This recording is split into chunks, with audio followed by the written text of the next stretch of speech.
ఓం నమ శివాయ. ఓం నమో నారాయణాయ.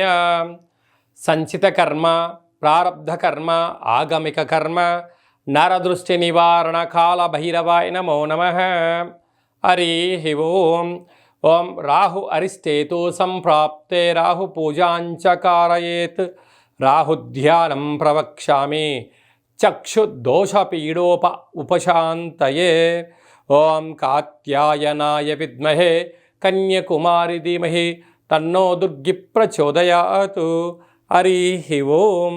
మా ఛానల్కి స్వాగతం. చూస్తున్న వీక్షకులకు, ప్రేక్షకులకు, ప్రియ కాల భైరవ భగవద్బంధులకి స్వాగతం పలుకుతూ మమ్మల్ని ఎంతగానో ఆదరిస్తూ ఉండబడినటువంటి ప్రియ సోదర సోదరీమణులకు అందరిపైనను రాహు భగవాను యొక్క ఆశీర్వాదాలను కోరుకుంటూ, రాహు భగవానుడు నరదృష్టిని, శత్రుదృష్టిని, వాస్తు దృష్టిని కలిగిస్తూ ఉంటాడు.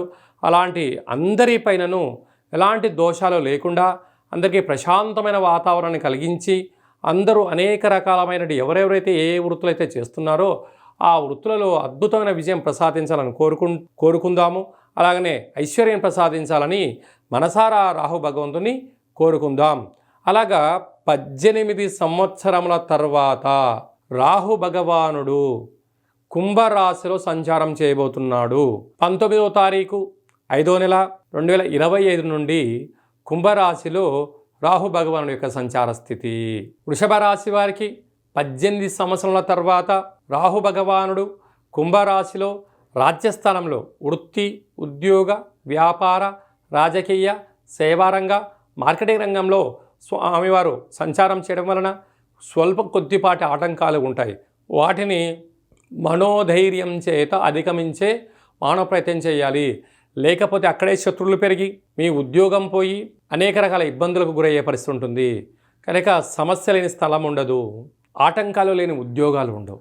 ఇలాంటి కాల సమయంలో ఏకాగ్రత, సమస్య ఎందుకు వచ్చింది, ముందు తప్పు నా వైపు ఏముంది, నేను సరైన సమయంలో నిర్దిష్టమైన సమయంలో ఆ పనిని కంప్లీట్ చేశానా లేదా, పై అధికారులు నన్ను ఎందుకు పాయింట్అవుట్ చేస్తున్నారు, నన్ను ఎందుకు అందరూ ఏలైతే చూపిస్తున్నారు అనేది మన తప్పుల్ని మనం తెలుసుకున్నట్లయితే వీటన్నిటిని అధిగమించే ప్రయత్నం చేయడం జరుగుతుంటుంది. కనుక ప్రతి శుక్రవారం పూట రాహుకాల సమయంలో అమ్మవారిని స్మరించడం, ధ్యానించడం, ఎరుపు వస్త్రాలతో, గాజులతో దానం చేయడం వలన ఇలాంటి దోషం తొలగిపోతుందని చెప్పి కూడా గమనించాలి.